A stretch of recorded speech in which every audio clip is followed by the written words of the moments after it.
honestly, if you don't believe in yourself, nobody else is going to. If you think people are just going to sit around you, you are out of your mind. Sorely mistaken.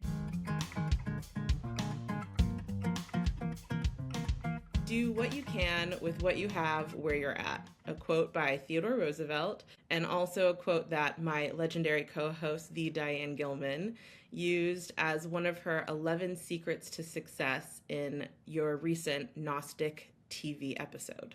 I feel like this quote can be interpreted in so many different ways and for so many different circumstances. For myself, I think of how I often wait for the right moment, and it keeps me from like building momentum in certain things that I'm doing because I find reasons to delay it. So, Diane, I want to know, what did this phrase actually mean for you, and really set the stage for us on where you were at in your life when this became one of your operating principles? In the mid 70s, I came to New York, and I never had family support for my career. And my career had really been kind of loosely tethered around rock and roll stars and the music scene in California, LA, and then San Francisco. I always said, I can't just keep aging and not get professional. Like, this scene is going to end and morph on into something else. So I came to New York, knew nobody in the fashion industry, had no money, had a job as a waitress at Max's Kansas City, worst waitress in the world.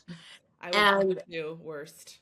oh, so bad. People used to get so angry at me.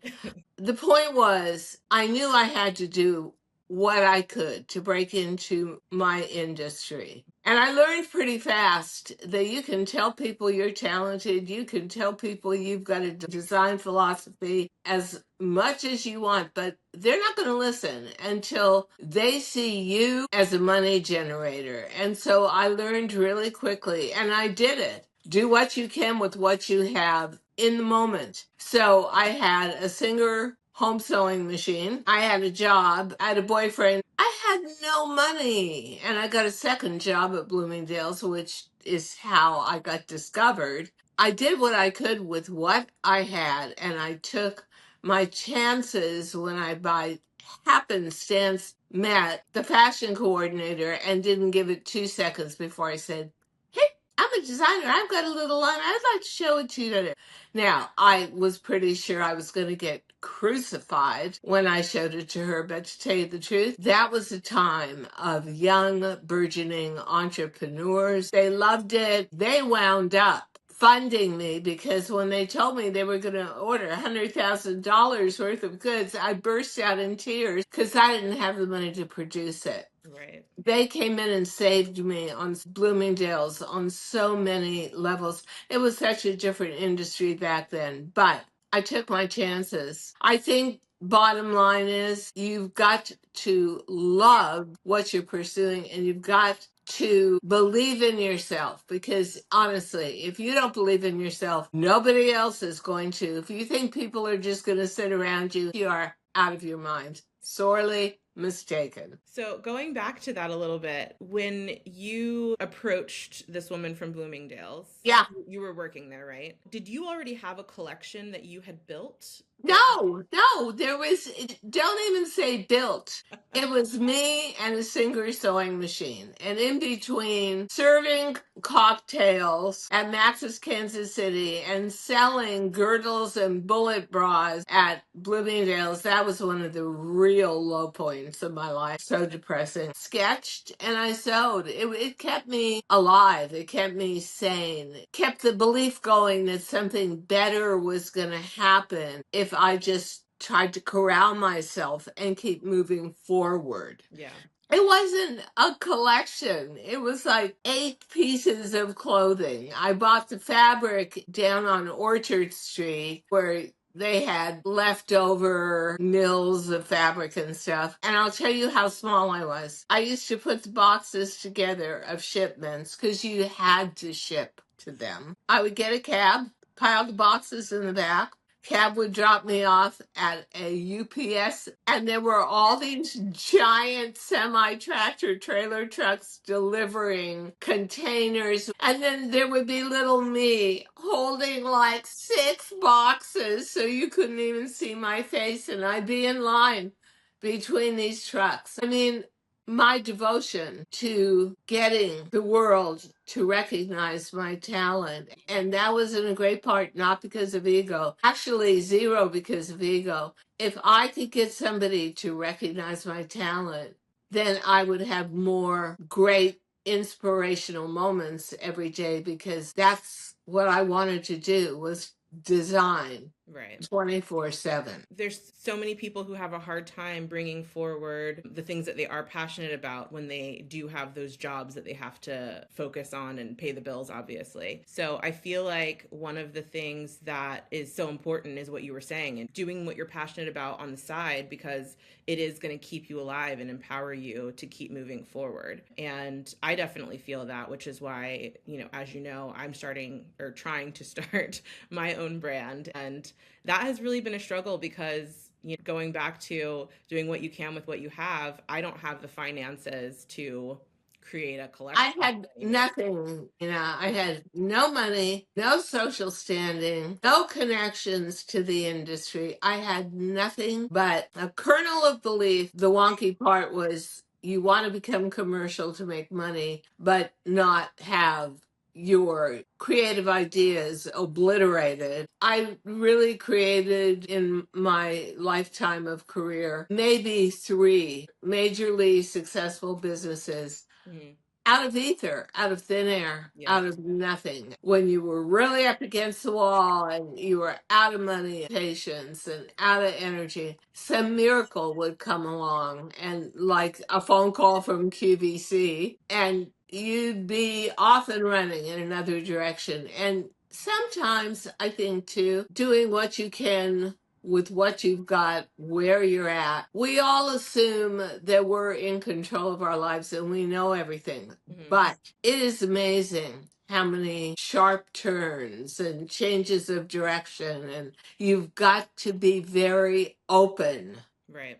to being agile. And if you see an opportunity, it probably is an opportunity, and grab for it. Don't sit there and decide you're going to talk yourself out of it, or it's too dangerous, or, half the time just standing still is too dangerous. Yeah. You Yeah. get nowhere. And going back to what I was saying as well, I do think that I wait for this like perfect moment. And so sometimes it does keep me from just moving, It's like you have to like keep looking for those opportunities, keep yourself moving forward, because perfectionism is actually paralysis, Paralysis, Yeah. absolutely. Yeah. The thing that's so interesting between obviously what you went through before and the way that things are now is back then you had even less opportunity for exposure to have an opportunity. You really had to get almost just really lucky and meet the right person at the right time in order to expose yourself to having an opportunity to move forward, right? Yeah. So now it's like you have more exposure with social media. It's much easier to, try to get your whatever it is that you're passionate about out there. But I think the thing that really keeps people stifled is they're seeing the success of other people, and it's keeping them from, it's like seeing somebody else's success is actually a detriment to yourself, because you're like, well, they've got it and I don't, obviously. No, I think if I just say what I think is the biggest detriment is you've got all these giants. Like, let's just take Jeff Bezos. Mm-hmm. Well, there's a guy that didn't even start his business till 30. He did it out of his garage. He quit corporate world against everybody's advice. Mm-hmm. The business started as one thing and ended up as many, many other Yeah. things. And in fact, it all worked because he has a set of foundational business principles that give people what they want and need before they even know they need and want them. Right. Yeah. It's amazing. But when you look to those people like Jeff Bezos as almost a lighthouse in a dark sea for where am I going? How do I center myself? You only see them as a giant in industry. Right.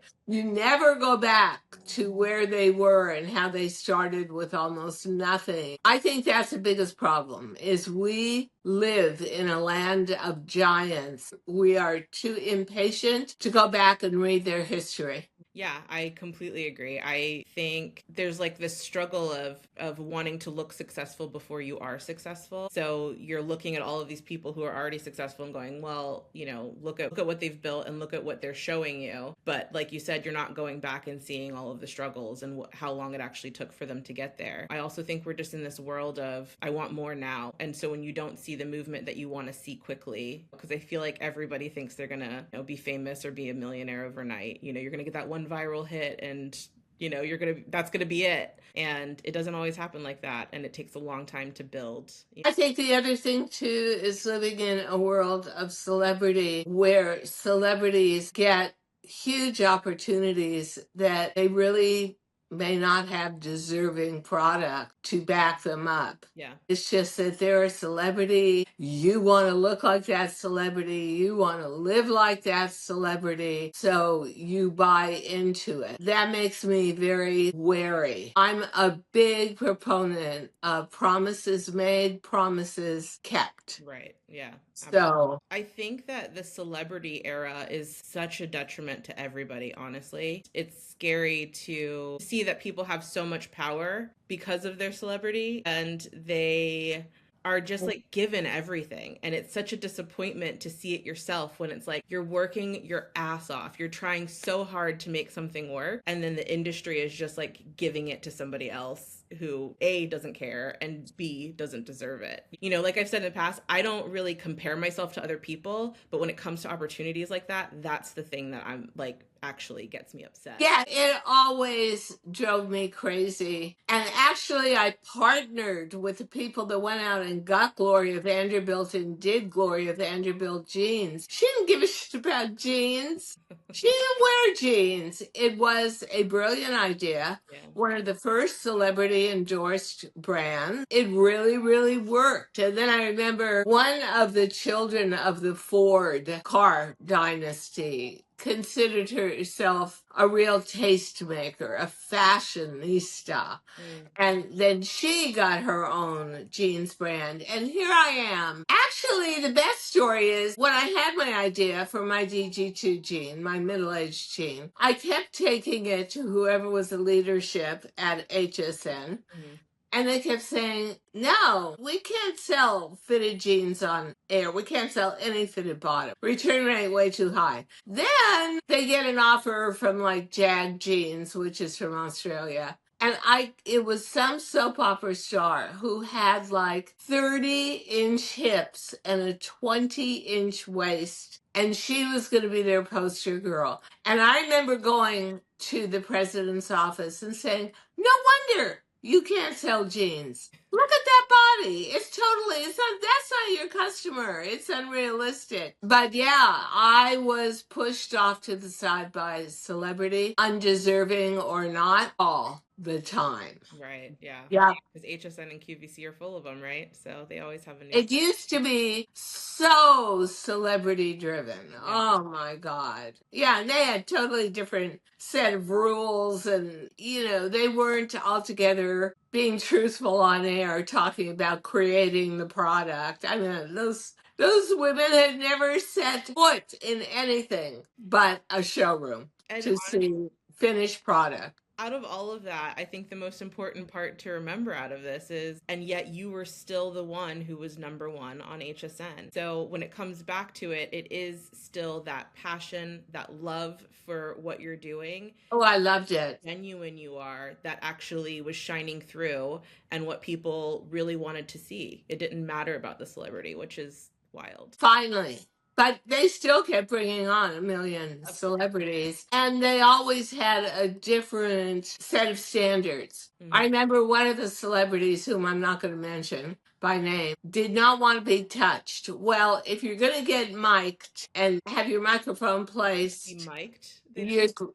Oh no, she didn't want to be touched. And she used to slap them away. Now, if I slapped somebody away, I would have the police called on me. But this was just major celebrity, married to a major celebrity. The other thing I took a lot of, and I worked so hard, and it was really only by weird happenstance that I even got on television, because I had no aspiration to do it at all. And then once you get to be number one and you're killing yourself, you know, I was working so hard, and it was up to me to get the international business, and then I was always in a plane, and it was really physically and mentally very taxing. And then everybody hates you for being number one. They hate you. I So, mean, you know, heavy does lie the crown once you get the crown. yeah, exactly. Jealousy is definitely real.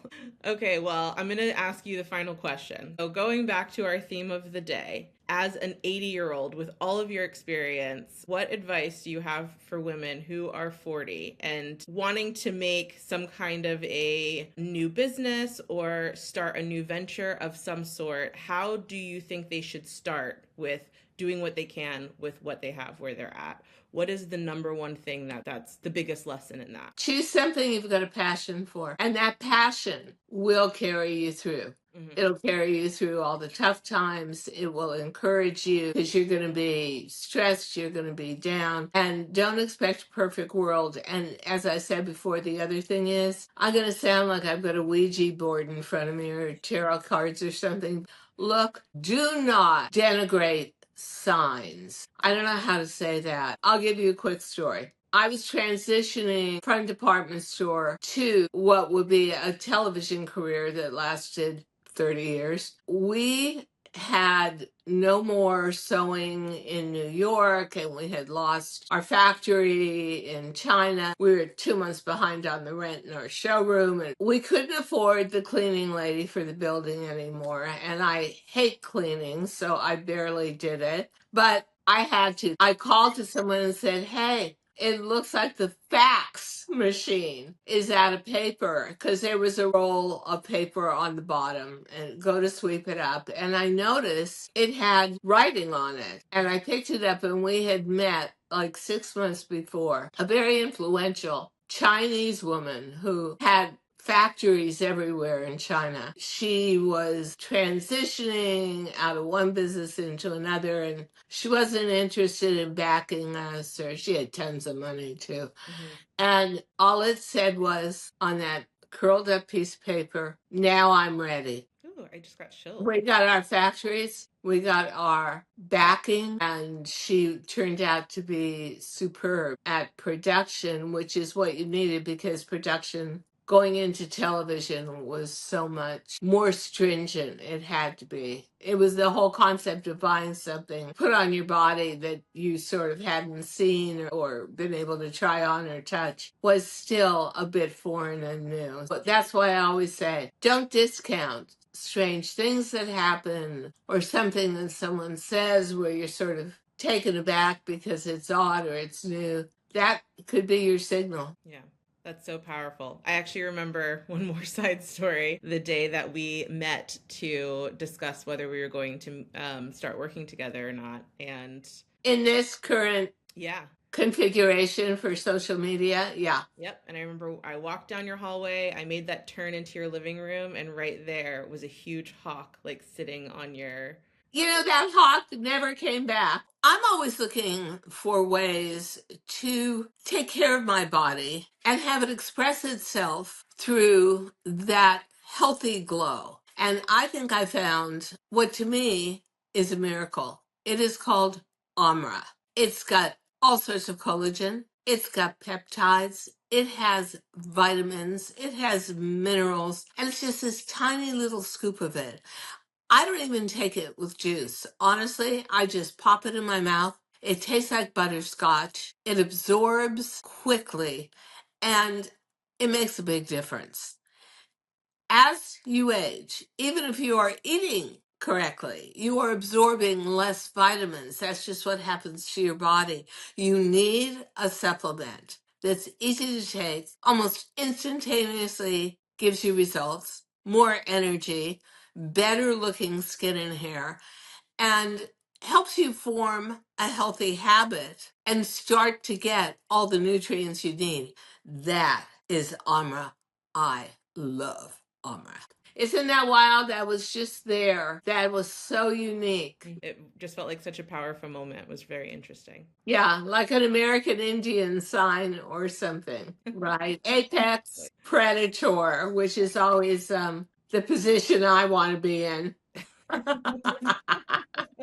right, so do what you can with what you have, where you're at. This is only number one of Diane's 11 Secrets to Success on her Gnostic TV episode. So we will link that episode below if you would like to see the other 10 secrets. And please join us for the next episode. We'll see you soon. Thank you so much for listening to Too Young to Be Old podcast. The episode may be over, but the fun doesn't have to stop here. Find us on Facebook, Instagram, TikTok, and YouTube at The Diane Gilman, or visit our website, thedianegilman.com.